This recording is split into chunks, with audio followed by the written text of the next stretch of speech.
Isabela Broadcast Center, himpilang tumatalakay sa mga proyekto at serbisyong tunay para sa tao. Hatid ang mga programang nag-uugnay sa bawat Isabelenyo saan mang panig ng mundo.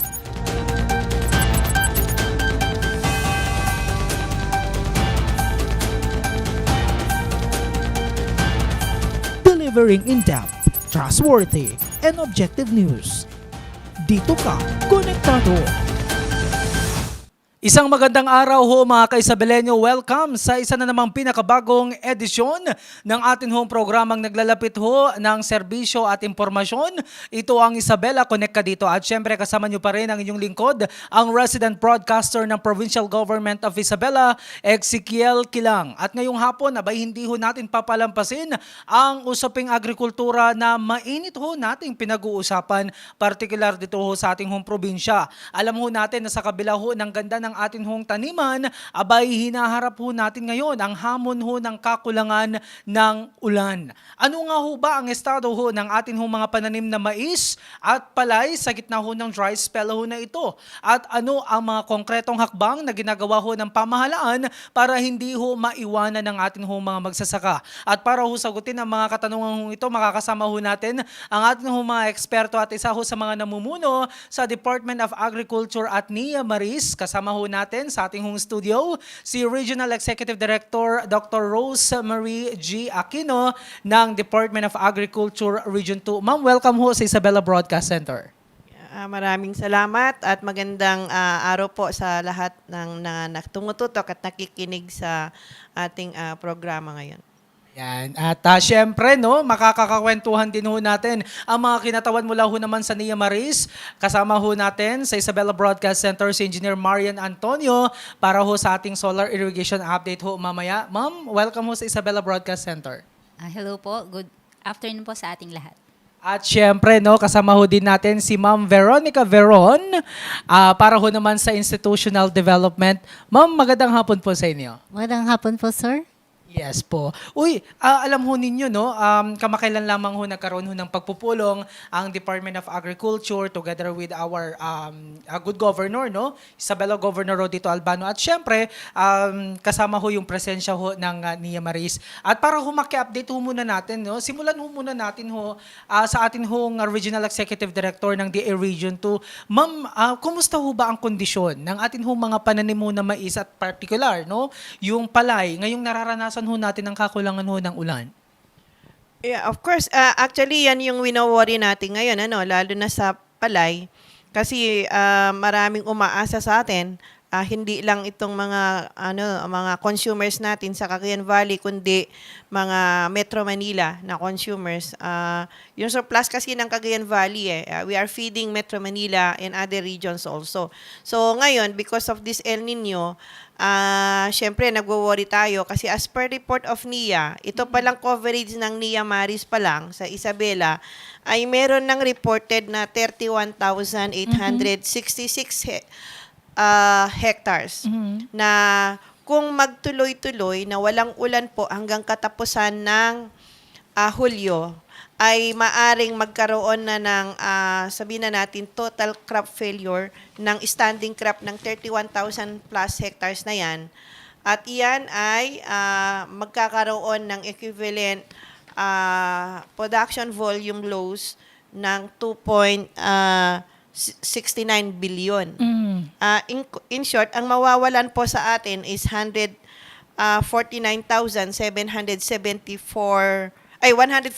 million, I should say, 774,582 kilos.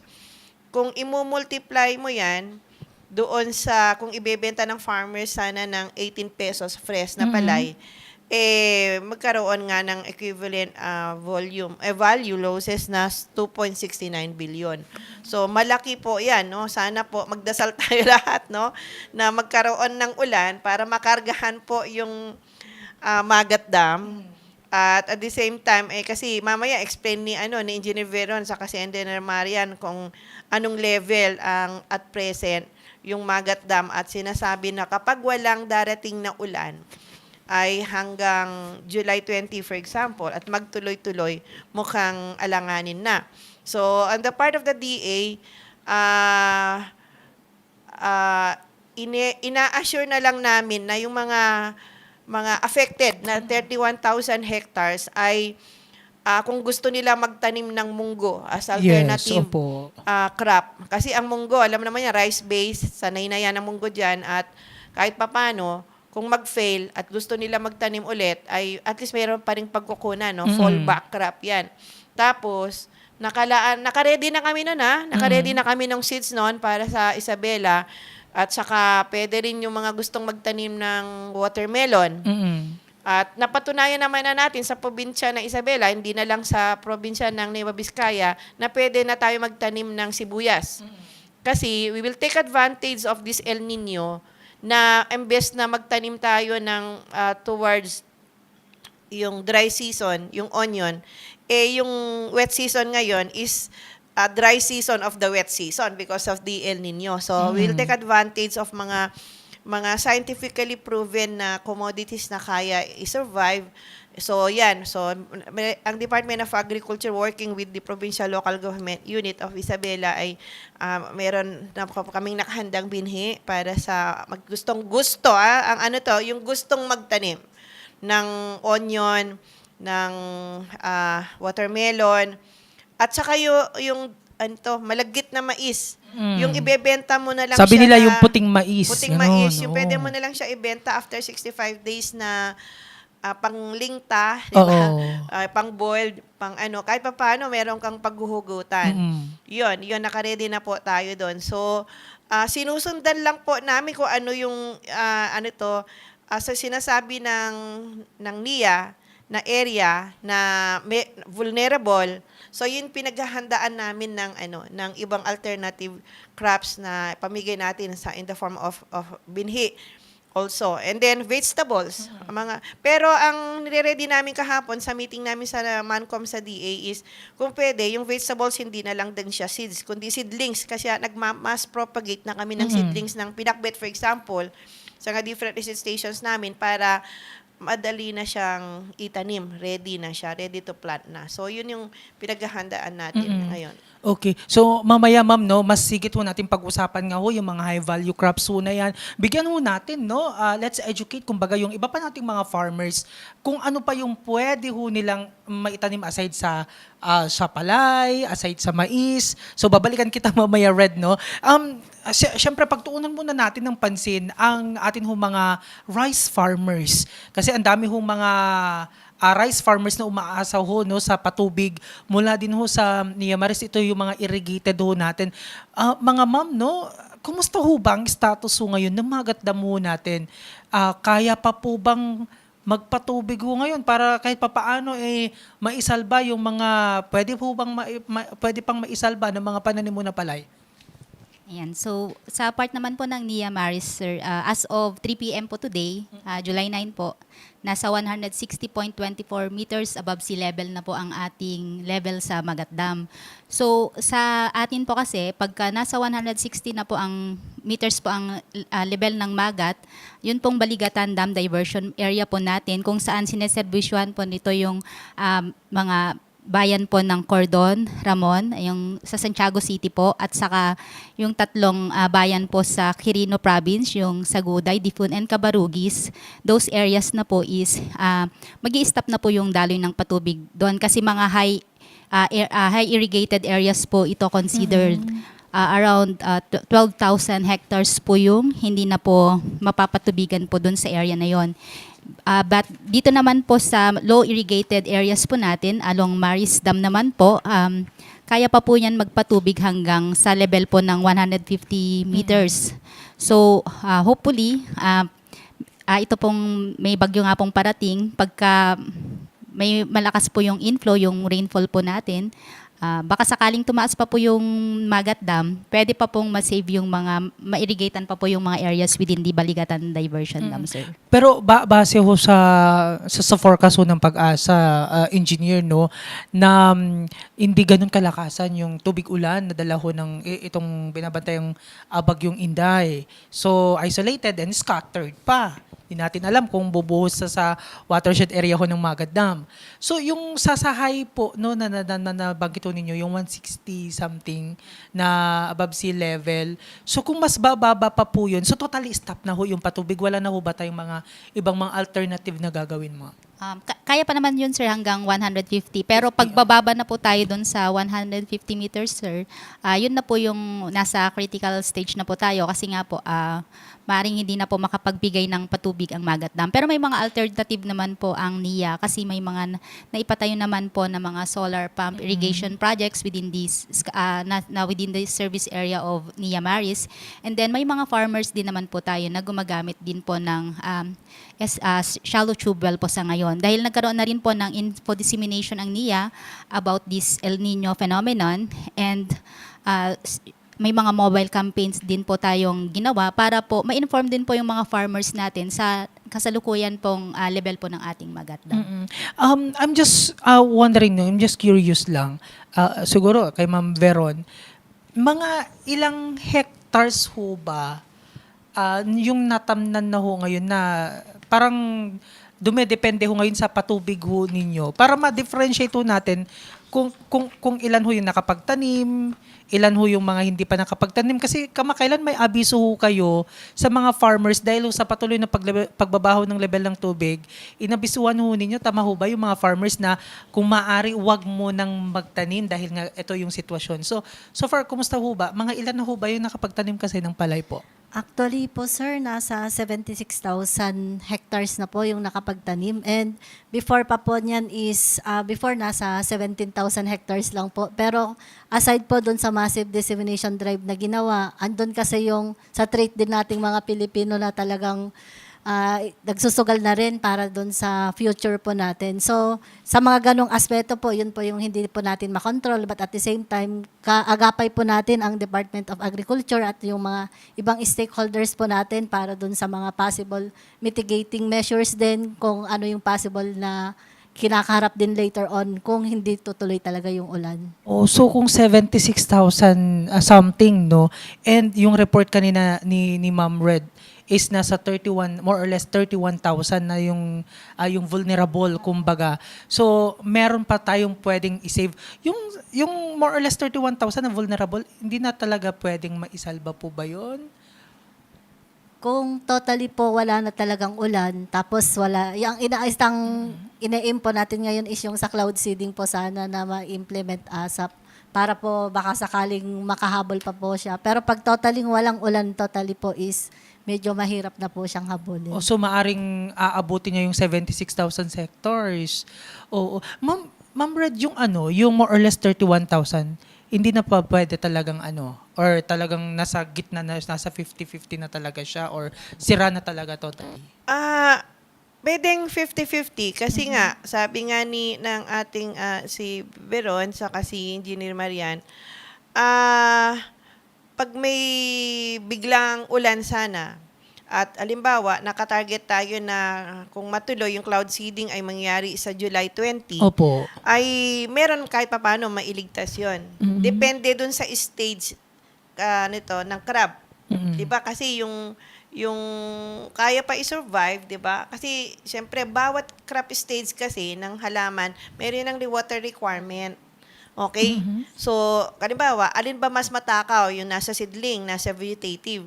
So, depende dun sa 31,000 hectares kung alin doon ang pwede mag-survive assuming merong ulan na darating or merong maibibigay na ulan na artificial because of the cloud seeding. Now, kaya lang kasi, we need really to pray na even bilisan namin ang schedule sa cloud seeding, pero dapat meron kasi siyang seedable clouds. Diba? Yes po, oo. Oo. And at the same time, sana yung lugar na kamangailangan ng ulan ay doon tatama yung bagsak ng cloud seeding. Inahikayat ko po lahat, magdasal tayo lahat na tamang-tama na babagsak ang ulan doon sa Magat Dam, doon sa areas na nangailangan Opo. na talaga na kailangan mo siya iligtas. So ako naman, optimistic na hindi naman siguro lahat ng 31,000 na yan ay meron namang magso-survive dyan depending nga at present nung Oo. states of the crop. What, speaking of states of dito ba sa 76,000 hectares na nakapagtanim na ho ng palay, na umaasa ho sa patubig ho ng Nia Maris, majority, ano na ho ba yung states ho nila, ma'am? Halos kakatanim pa lang yun, Kakatanim? sir. Tatanim. Po. Kasi po, di po ba nung nalaman po ng mga farmers siguro po na May El Nino. may mag-El Nino na. Opo. Parang binilisan nila lalo na po nung mga umulan po nitong mga nakaraang araw, sir. Yan. O Yun kasi po yung- inisip nila na may magatdam naman na pwedeng Opo. mag-ano. At saka parang may mga may mga forecast din naman po kasi ang pag-asa na pag-ulan, mga ganyan Opo. po. Sa ngayon, ma'am, sa Nia Maris, ano ito, meron ng talagang totally closed na hindi napatupigan or may scheduling na ho ngayon? Ang ginagawa po ng Nia Maris po ngayon is nag-scheduling po kami. Tapos dun sa irrigation water requirement po ng need ng mga ating mga farmers, nagre-reduce po kami dun. And then, pero dun sa baligatan po ngayon, sir, starting po today, baka possible po na mag-stop na po yung irrigation po doon. Kasi nga po, na-reach na po natin. Kagaya nung nasabi ko kanina, nasa 160.24 na po yung ating elevation. Once na bababa pa po doon na hanggang mag 160 na po talaga siya o below na po, talagang di na po papapatubigan yung area na yun. Pero wala na po ba tayong, kung naabot na yung critical level, wala bang ibang alternative para kahit papaano ma-sustain ho yung mga sakahan ho nila na mabubuhay pa rin? Parang ganyan. Pwede pa rin pa naman po, sir. Magbobomba nga lang po. Magbobomba, Opo, yun po yun. Yun po yung gagawin po ng magbobomba pa po tayo doon para yung tubig po is makarating po doon sa kanila. Oo. Pero naabisuhan naman sila, ma'am, about sa scheduling ho ninyo. Opo, yes sir. At actually may mga info dissemination naman po. Aware po lalo na po yung mga farmers natin doon na at ganitong level po tayo is talagang mag-stop na po yung irrigation po doon. Ma'am, sa sinusuplayan ho ninyong tubig no, sa irrigation, mga ilang kabuuan ho bang ektarya yung talagang dumedepende sa patubig ho ng Nia Maris? Di ba may nakapagtanim na ho ng more or less 76,000 hectares. So ilan ho ba yung pinaka-maximum, yung kabuuan talaga na nagtatanim?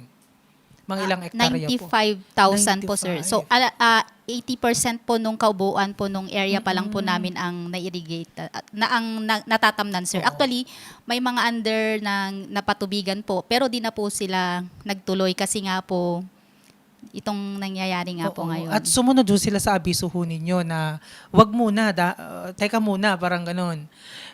Anyway, ma'am, eto, no, pinag-uusapan ho natin yung mga rice fields na dumedepende ho sa patubig ho ng Magat. We all know may mga rain-fed ho din naman na ngayon apektado na rin ho siguro sila. Sa nabanggit ho ninyong tulong, ma'am, na it's good to hear na ang DA region to talaga namang handang-handa, no? Kabilang ho ba sila sa maaari nating mapaabutan ng tulong kung sakali po? Yeah, of course, kasama sila. Opo. Farmers din naman ng mga yun, Yes di ba? po. Mas actually nga, yung mga hindi covered ng NIS, ng Magat, ay in terms of vulnerability, yung mga CIS, mga rain-fed, kasi yon mas mataas yung chance na, yung exposure. So, kailangan din natin sila isama dun sa mabibigyan ng alternative crops, yung seeds na na-mention ko kanina, para at least may fallback crop sila. Ma'am, yung eto matanong ko lang, gaano po ba karami yung parang naka-standby na pwede ho nating ipamahagi ng mga mung beans, kumbaga? Yung munggo kasi yung pinaka-marami naming stocks ngayon na alternative crop, especially we are talking here of rice-based Yes areas. po, oo. So, sanay na ang Isabela, Isabela farmers magtanim ng munggo after rice kasi sasabog na lang yan. At present, ang pwede na naming, pag magpa-schedule na ng positioning ng seeds, ay meron po kaming good for 8,000 farmers. 8,000. Okay, that's approximately 40,000 kilos. Oo. Okay? So, although meron pa yung mga kasunod, pero ito muna sa mga first batch muna, lalo yung mga critical na Oo. kailangan na natin bigyan. So, ready naman po kami doon. So yung first batch is mapawang mga munggo beans. Yeah, munggo. Pero, sabi nga kanina, with the discussion with our governor and the provincial agriculturist, ay depende doon, ulit ha, Oo. depende doon sa magsasaka kung choice niya. Kung anong Kung anong gusto niya na itanim. Kasi hindi naman natin pwede ipilit na, ito, o bigyan ka na namin ng Oo. munggo, itanim mo yan. Kung ayaw niya. So, meron tayong options na bibigay. Kung ayaw niya ng munggo, meron tayong buto ng vegetables, high-value crops, or ready to plant, yung seedlings na. And then, kung gusto niya ng, ng yung 75 days lang na mais, na Oo. dikit, pwede rin tayo nun, mamigay nun. And then nga, yung sabi ko nga, yung sibuyas. Kasi pwede yun. Pero yung sibuyas, I don't think hectareage yan. Dapat, square meters lang yan. Kasi medyo mahirap i-manage. Diba? Kaya lang, ang harvest niyan, pag nag-prosper, papatak siya sa months na mahal ang bentahan ng onion. So, medyo, sabi na natin na yung 1 hectare ng kanilang rice na magkakaroon ng failure of rice, ay yung 1,000 square meters, for example, nila ng onion, pwede na bawiin doon yung income. Oo. So, kaya lang, kailangan ka pa rin namin sila i-capacitate, tulungan, Yes. i-train. Kasi baka, that is kung hindi pa sila dati nagtanim ng onion. Pero kung meron na kasi mga ilan sa atin nagtanim, so siguro okay na yon. Basta yun yung mga commodities na kung saan ready na kami, mag-antay lang kami ng signal from the office of the municipal agriculturist, ganon, na kasama doon sa 31,000 hectares na confirm natin ngayon with our partners from NIA. Saang mga area yun, ma'am? Yung saang lugar? Yung 31,000 hectares na vulnerable? Karamihan. Sa... Karamihan oo. po yun, sir, is yung buong municipality po na nasasakupan po ng Maris po, sir. Oo. Kabilang po doon yung 18 Ramon. na, 18 na municipality po, 2 city po. Oo. Yun So, po marami-rami. Pero, Ma'am Red, paano natin malalaman yung kung anong option ng mga farmers? So, dyan na rin papasok yung role ng mga mauso natin. Yeah. Ililinaw po namin kami ay nakaredy. Oo, ready po. Pero para walang sisihan later on, malaki ang challenge ngayon sa pag-identify at pag-submit sa amin ng kung sino talaga yung may gusto magtanim ng commodities na yon. At kinonfirm naman na ng NIA kung sinong mga tao na yon, Affected, di ba? oo, Affected na yon. So, nakasalalay siguro sa gaano kabilis mag-confirm ng pangangailangan or list ng mga farmer na affected ang Municipal Agriculture Office. So we are encouraging yung mga viewers ho natin kung may mga farmers na affected ho no doon sa area na nabanggit ho ng Nier Mariso, pumunta na ho kayo, mag-report na ho kayo sa mga mauho ninyo. Yeah. Oo, para ipatala, sir, ma'am, kaya't kung ay dikit nga maas. Kayat kukit balatong. Oo, kaya't kung watermelon. Kayat kukit Ano pa po ba? Ajay, pwede mete, kaparte ti nating DJ tudo nga tudo nga sitaw. Oo. Diba? Pero pwede daw bang ma'am, mix? Yeah, pwede. Pwede pong mix. Actually, yung seeds na pamimigay namin na vegetable seeds, mix po yun. Hindi, what I mean 10 in 1, ganun. Oo. Yung mayroong gusto ko magtanim ng melon, gusto ko pa may yung dikit na mais, mga ganun. Pwede daw ho ba yun, ma'am? Case to case basis. Halimbawa, maluwang yung farm niya Oo. at pwede naman based on the soil type, yung lupa, pwede yun. Sabihin na natin na pinaka-versatile kasi among the naka-ready na is munggo because this is rice-based. Pero kung tatamnan niya yan ng onion, medyo tingnan natin yung klase ng lupa. Or tatamnan ng, I think pwede lahat ang watermelon, di ba? Ang pakwan. Yun yung problema, ma'am, no? Kasi yung mga farmers ho natin nasanay na talaga sa mais, sa palay. So, bigyan niyo nga ho kami, ma'am, ng kahit konting impormasyon. And I want to educate din pagdating ho sa mga ganyan. When it comes sa onion, paano ba yan? Ilang buwan ho ba na hihintayin bago ma-harvest? Something like that, ma'am. Yeah, ang onion is ano yan, parang yung maturity, tawag dito, period ng rice, halos ganun din ng onion. Mm-mm. Kaya lang, So 2 months ho ba, ma'am, bago? mga 3 months. 3 months, More than 3 oo. months. Kaya lang, ang ibig namin sabihin, in terms of water requirement, Oh, dahil because of the El Nino, kaya niya mag-survive kaya the niya rice. mag-survive. Yun ang oo. ibig sabihin. The same with munggo, after 65 days, pwede ka na mag-harvest. Oo. Pero ang munggo, basta importante, pagtanim mo, merong moisture up to vegetative stage. Oo. After nun, kaya niya na mamuhay at magbunga. Oo, parang Oh. Kaya, Oo. kaya sabi namin, alternative crop for the El Nino ng rice. Kasi nga, ang rice ay matakaw sa tubig. Yes po, oo. Yun Okay? pala yung ano. O, yun yung scientific explanation nun. Yes, I'm about to Yun. ask sana. Yun yung naglalaro sa isip ko na, bakit munggo bigay niyo sa amin? bakit magtatanim tayo ng Oo. high value crops? Wala kang ulan, kailangan ng tubig ulan. Yun. So, yun yung explanation. Yes, yun ang Oh. explanation. Tapos watermelon, ang Oo. watermelon, pag tag-ulan, pag ganito, ayaw na siya masyado kasi pag tag-ulan daw, hindi matamis ang watermelon, hindi Oo. okay. Ngayon, dahil nga sa El Nino, we'll take advantage of the El Nino na magtanim tayo ng watermelon kasi actually, ang off-season ng watermelon, mahal. Mm-mm. 'Di ba?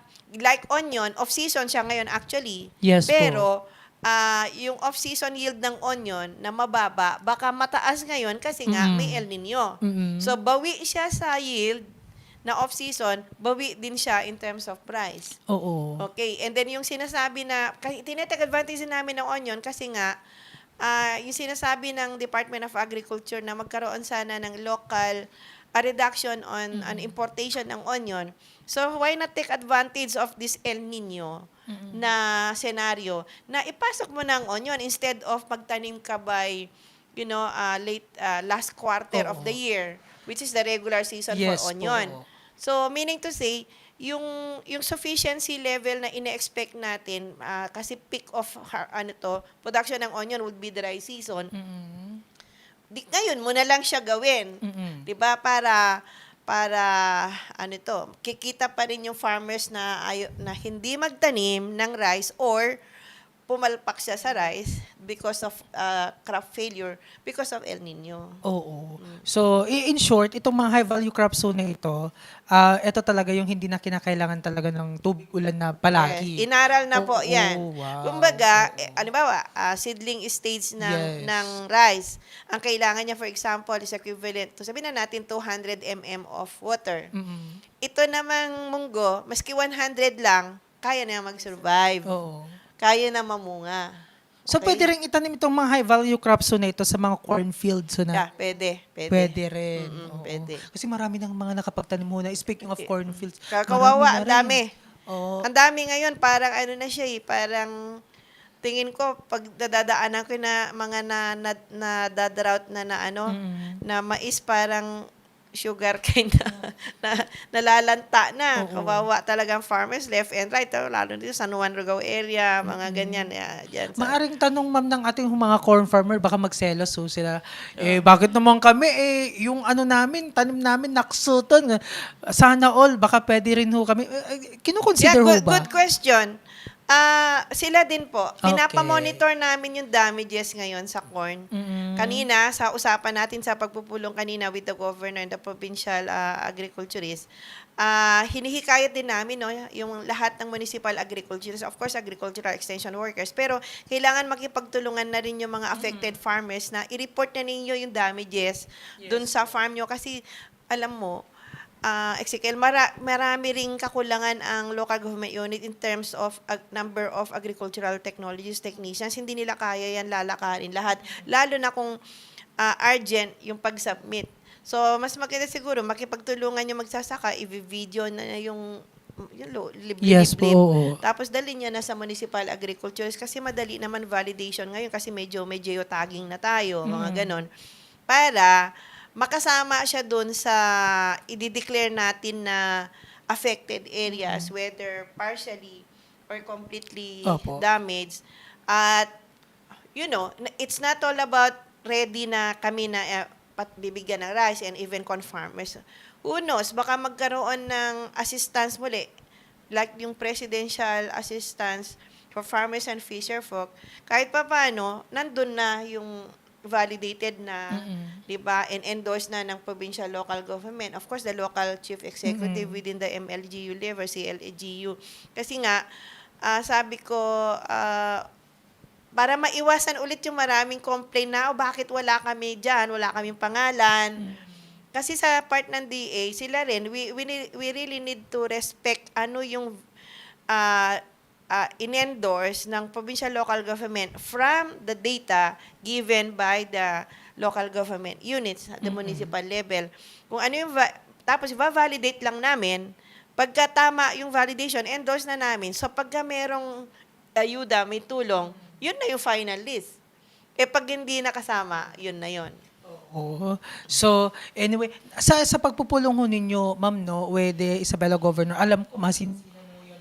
And it's good na ang DA region to palagi namang handa when it comes sa mga tulong na ipapamahagi sa mga farmers ho natin. So, kumusta ho ba yung usapan ho no, ng DA region 2? And of course, the provincial government of Isabela through our good governor Rodito Albano.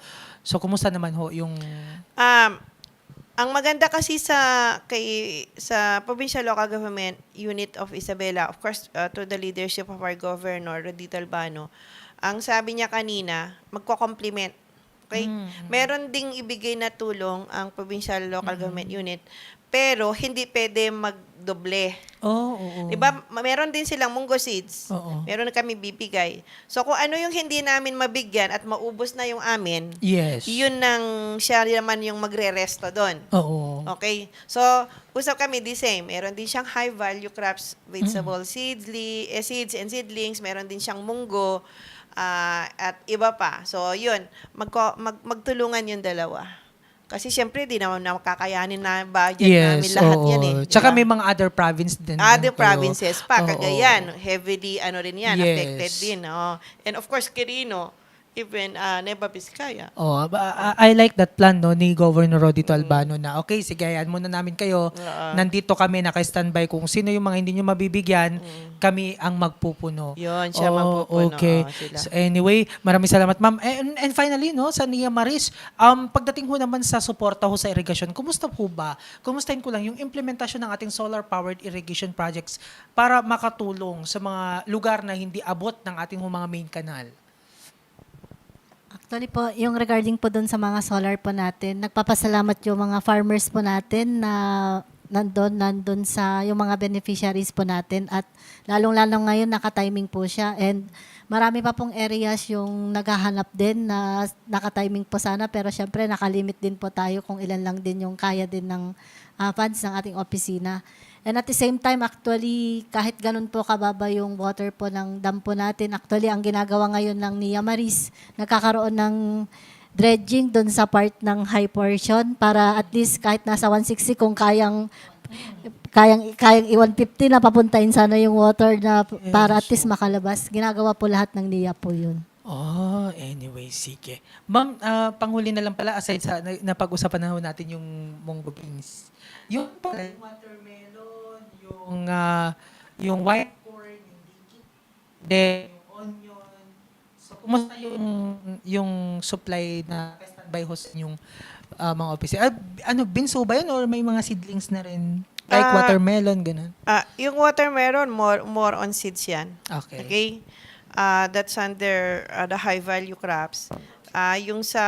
Pero sabi ko nga yung vegetables, ang farmers kasi ngayon gusto nila yung ready to plant na. Yung seedling katulad ng tarong, kasjay, kamatis, for example. Lahat ng stations namin ngayon, ay, as of yesterday na agreement namin ay nag-start na sila nagpo-propagate ng seedlings na yon at hindi hihinto kasi nga itong forecast, itong El Nino is aabot hanggang first semester of 2027. Okay, so tuloy-tuloy lang yan. So actually, maliban sa existing stocks namin, nag-propose pa rin kami ng budget sa DA Central Office ng bibili pa kami ulit. Okay? So ngayon, inaabisuhan ko nga pala, no, Ezekiel, yung mga bibigyan namin ng munggo seeds ngayon, Yes po. na alagaan nyo na mabuti yung munggo seeds kasi baka bibilihin din namin yung harvest ninyo para dun sa susunod na pangtanim. Yes, opo. Okay, so alagaan nyo yan mabuti. Tapos, yung pong ibibigay na munggo, huwag nyo po yung kainin. Kasi po, chemically treated po yon para sa pangtanim nyo po talaga. So, may dual purpose siya. Para may alternative crop sila, pero pag hinarvest nila, kung pwede, ay pang binhi yun. Kasi nga, medyo mahaba-haba itong El Nino. Buti na yung ipapamahaging munggo beans. Hindi pa na pwede. Hindi pwede kainin. Sinadya po namin. Sinadya.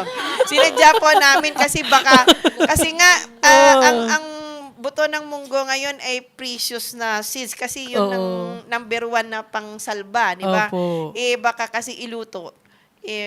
Tulad din ng white corn. How about yung white corn, ma'am? Ay, treated din yun. Treated din. Oo, treated din. Walang Kasi lusot. nga hindi pwede gawing binatog yun. kasi nga, nakikemically treated din So siya. talagang nakadesign siya para itanim Yes, yung mga yes, oo. At ang kagandahan na, hindi kayo magwo-worry kung sino ang bibili. Nandyan. May kung sino nagbigay, siya din ang bibili. Yes, oo. Anyway, sige. Basta-basta okay ang quality makapasa. Yes. Baka si mamaya hindi okay ang quality. Pero kasi Opo. yung pinapabayaan lang, kinakain ng uod, syempre may butas-butas na yon. So, dapat alagaan nilang mabuti. Okay, sige. Alam ko, busy ho kayo, pagod ho kayo sa pagpupulong. Bibigay ko na lang ho, no? Ma'am Red, yung mensahe ho ninyo sa mga farmers ho natin.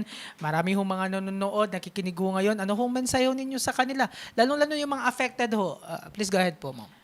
Yes, siguro, maski anong effort namin sa different agencies at saka sa Department of Agriculture and other partner at bureaus, corporation agencies namin, ng mga ganitong paghahanda, ang sigit na kailangan natin ngayon ay dasal. Tayo magdasal. Kasi pag sama-samahin mo yung dasal natin, baka nga, kasi kung tutuusin itong month ng July sa Cagayan Valley, ito ni-start na may bagyo yan sunod-sunod. So, this time, parang opportunity na magkaroon ng bagyo, wag lang hangin. Okay? Para makaipon tayo ng tubig. So, ako naman, very optimistic na di tayo papabayaan ni Lord, magdasal lang po lahat. Pero, syempre, kaakibat nun yung i-develop na yung resilience natin. Ibig sabihin, yung resilience na yun ay yung mitigation adaptation measures na ina-advise ng gobyerno, like DA, ay sundan po natin kasi scientifically proven naman po yon. Okay? So, now, critical, ay lagi kayong makisumiti, okay? Maki-coordinate sa Municipal Agriculture Office kasi sila po talaga ang final na mag-endorso sa lahat ng mga sinasabi niyong may damages na So, dasal lang po at ganyan, tiyaga-tiyaga, ganyan talaga buhay natin kahit naman sa ibang bansa, hindi lang ito sa bansang Pilipinas. So, mabuhay po ang mga magsasaka at mangingisda. Kasama ko na rin mangingisda kasi may fiscal di ba? Affected din po sila. Let's hope for the best. Meron po yung sabi nila, in every adversity, meron pong opportunity. Thank you po. At yung kagustuhan nga ni Governor Ma'am na mapakinggan yung kagustuhan talaga ng mga farmers, lalo yung mga affected, kung ano talaga yung gusto ho ninyong itanim. Ang pakiusap po ng aming gobernador, lumapit na ho kayo sa mga mauho ninyo. Magpatala ho kayo para nang sa ganun malaman ho namin ng DA and of course ng Provincial Government of Isabela kung ano yung gusto ho talaga ninyo na maitanim. Okay, maraming salamat ho, Red, no? And of course, sila Ma'am Veron at Engineer Antonio, mensahe ho ninyo, Ma'am Veron, sa ating mga rice farmers ho naman na talagang umaasa ho sa patubig ho sa mga gadang. Okay po. So actually, hindi lang rice farmers, pati nga yung mga fisher folks po natin. Oo. So definitely, sabi nga, pag tayong mga Pilipino, kahit anong challenges na dumarating, nakangiti at lumalaban. So for this time, andito na naman tayo at lahat, alam ko, kayang-kaya po natin with the help. Lahat ng government agencies po natin ay nagkakaisa para maipaabot kung ano man yung kayang maipaabot na tulong sa ating mga magsasaka. And at the same time, ito rin pumapasok din, dapat may self-help na wag mawala ng pag-asa. Gawin din sa part ng farmers po natin kung ano rin yung dapat na magawa para at least magsasama-sama pa rin tayo para doon sa paglagpas ng mga challenges ngayong El Nino. Okay, maraming salamat Ma'am Veron. Ay, Engineer Antonio ma'am, mensahe ho ninyo. Yan. So, in behalf po of our Department Manager A, Engineer Gilio Michael Odimoloy, nagpapasalamat po kami sa pag-invite nyo po dito sa amin.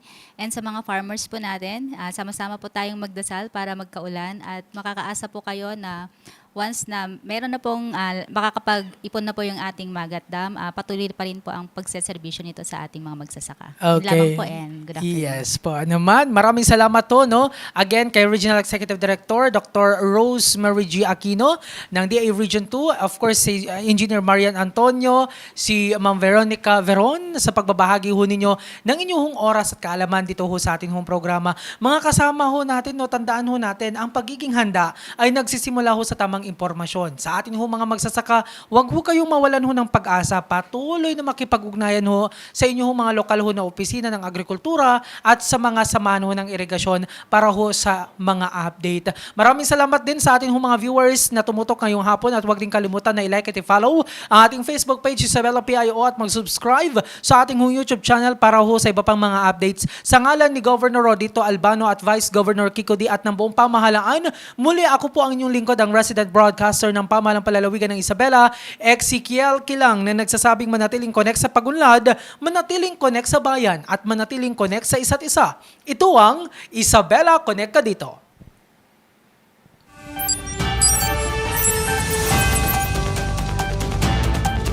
Isabela Broadcast Center, himpilang tumatalakay sa mga proyekto at serbisyong tunay para sa tao. Hatid ang mga programang nag-uugnay sa bawat Isabelenyo saan mang panig ng mundo.